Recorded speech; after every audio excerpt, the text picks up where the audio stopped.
Inspiration sparks and raises our vibration, encouraging all of us to live our best lives.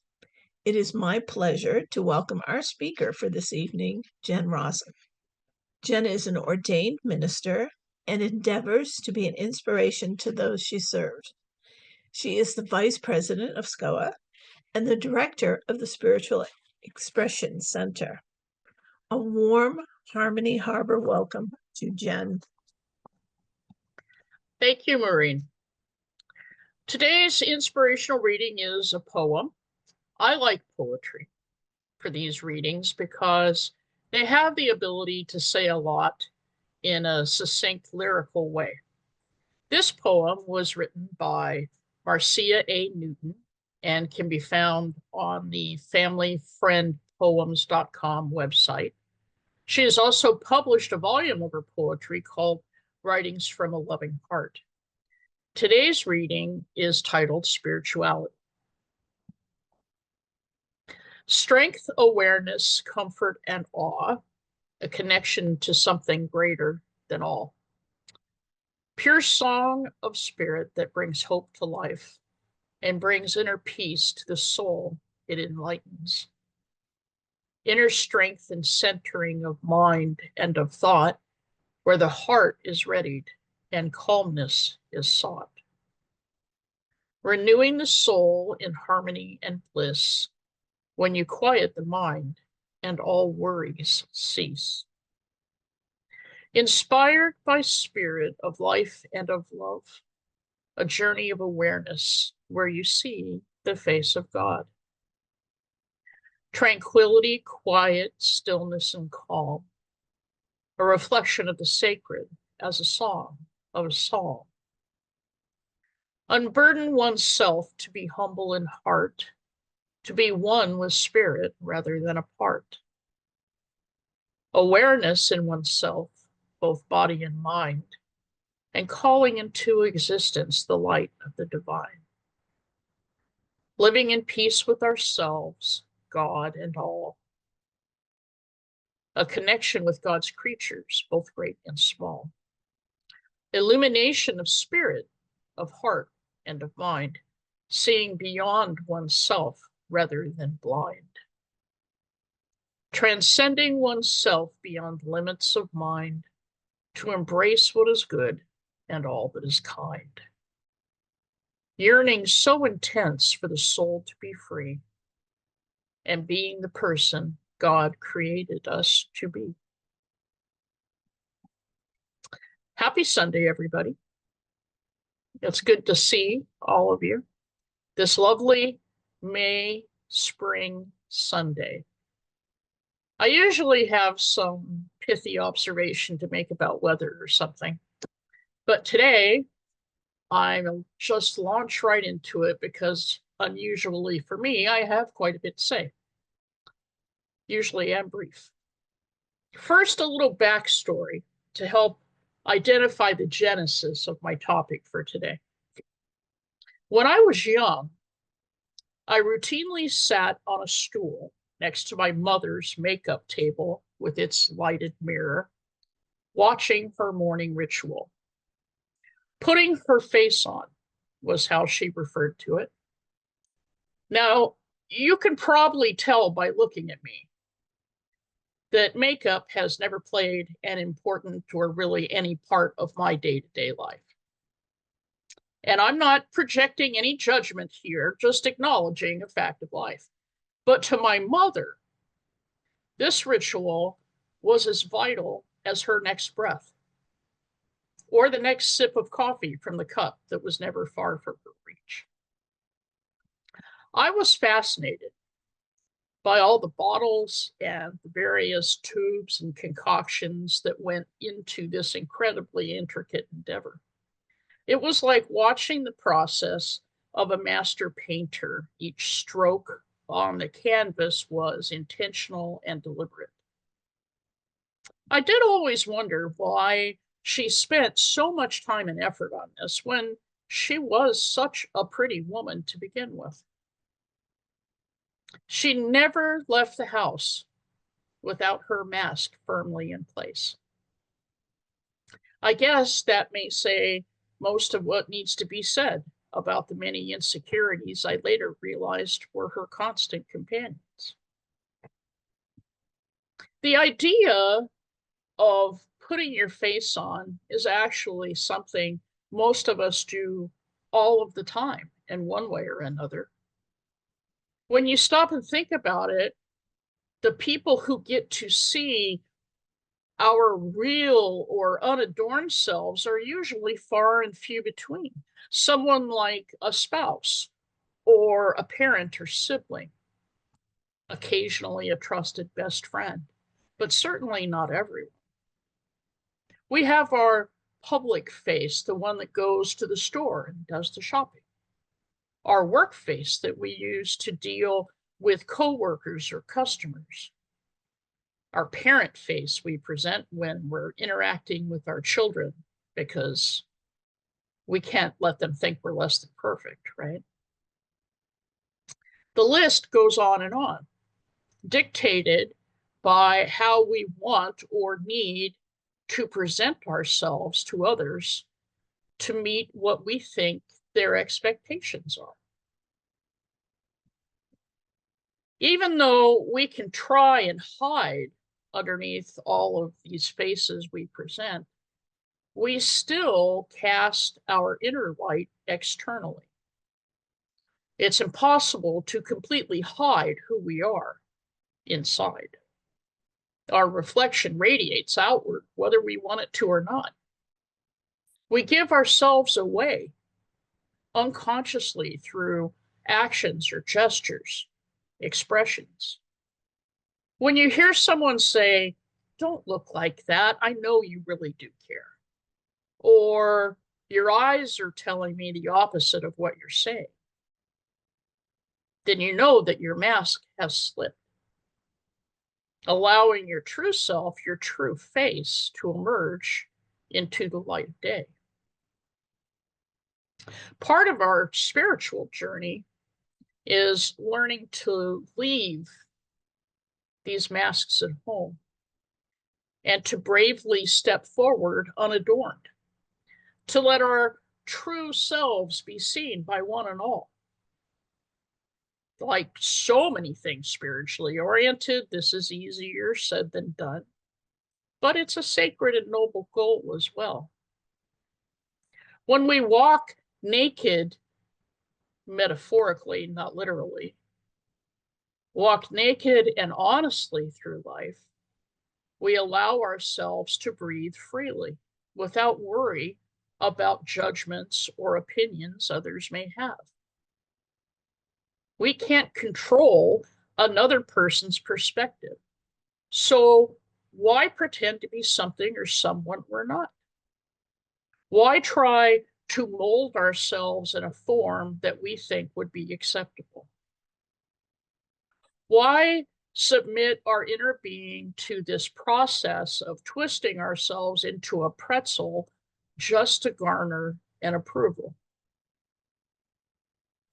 These are difficult and deep questions that are individual to all of us. But if we are going to move forward on our spiritual journey, they need to be asked and they need to be answered in one form or another. It's the only way to grow emotionally and spiritually.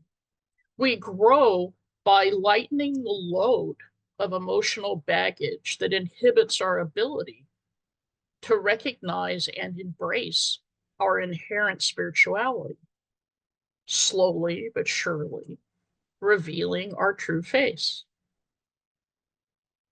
The fundamental concept of spirituality is not just a woo-woo idea, as some like to characterize it. It's a way of life. It acts as our ethical and our moral GPS or compass, navigating us through this challenging incarnation. It's the spark of the divine that ignites our fire to seek meaning and connection in our daily encounters. But spirituality itself is not a single idea. It's not a one-dimensional monolith made of stone. Spirituality is a living, evolving process that also has many phases or facets that, when unlocked, illuminate the road before us, inspiring us to do better, to live intentionally and compassionately and openly.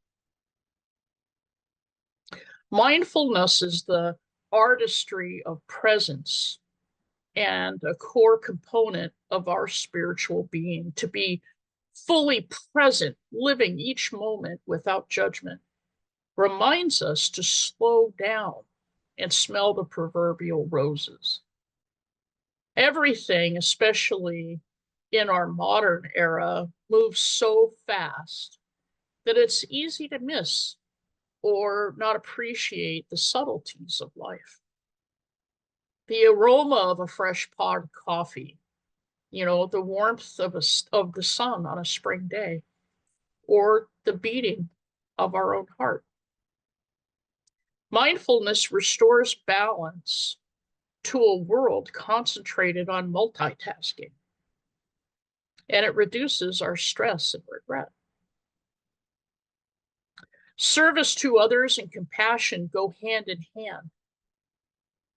Being of service to another shifts our focus from our I-centered concerns to the collective we. It opens our hearts and nurtures empathy, eliminating the walls that sometimes separate us from one another. Whether through volunteering or coming to the aid of a friend, maybe random acts of kindness to strangers in need, all of those types of selfless acts, they all remind us of our shared humanity. And they foster our inner gratitude for the blessings and grace that we have already received ourselves. Traditions and rituals are faces of spirituality that some of us veer away from, but they serve an important purpose, which is to connect us with something larger than ourselves.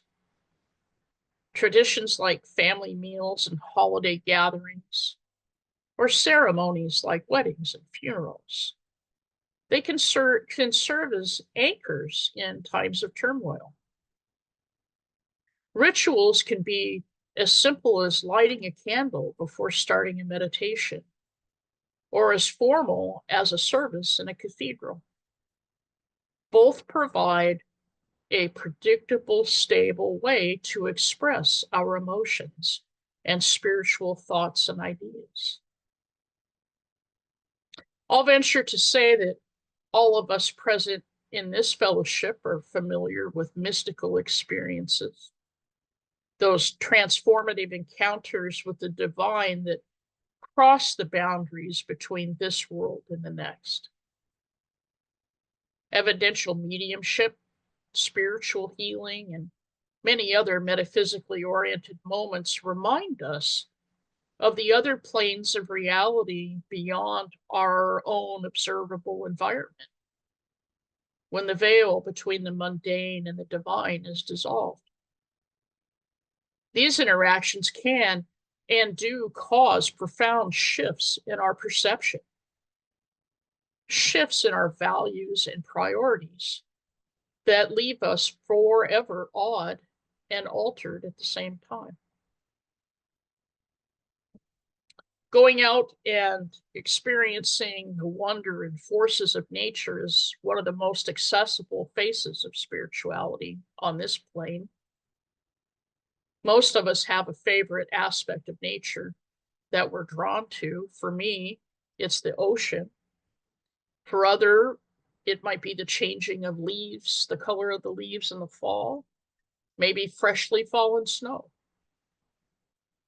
Whether it's the grandeur of granite like Half Dome or El Capitan, or the timeless beauty of a single rosebud, nature invites us to sit in the classroom that is this planet Earth.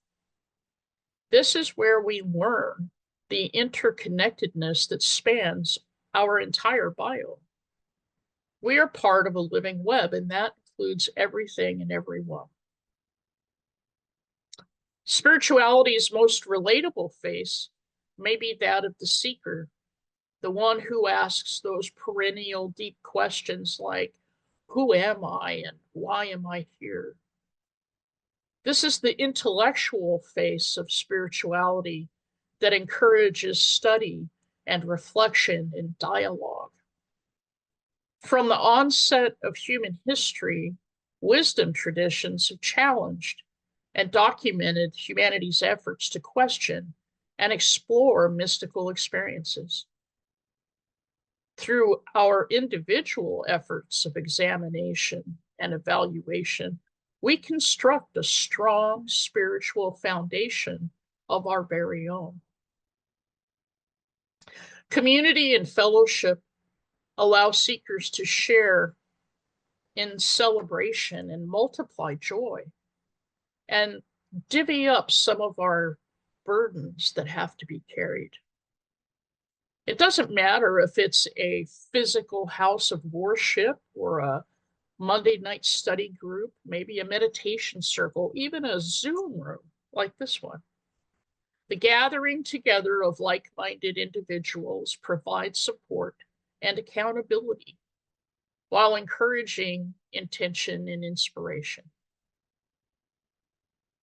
The last phase of spirituality I want to talk about might be a little contentious to some of us due to our previous experiences with religious institutions, and that is the face of devotion. Not to a man-made construction, but devotion as an outpouring of love toward the divine source, however we conceive it. We manifest this through things like prayer, music, chanting, that sitting in nature we just talked about, countless other ways.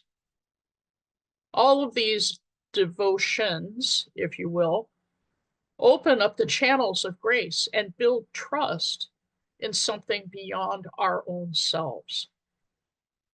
Consider a different definition than the traditional one of devotion. Devotion is the language of the heart, unburdened by doctrine or dogma. Just like our own many faces, these faces of spirituality are not isolated individual islands, but are facets within a kaleidoscope, shifting and merging, creating and illuminating our understanding of different dimensions of our being. Our earthly existence is a tapestry we weave through life experience, and our spirituality is also woven with a myriad of different threads, all contributing to the texture that cultivates our resilience and our compassion, empathy, and wonder. My prayer is that we all continue this magnificent journey with an open heart and mind, embracing all of our facets and faces, seen and unseen, ultimately fulfilling the spiritual potential that's within us all. May God bless each and every one, and thank you for allowing me to serve Harmony Harbor this Sunday.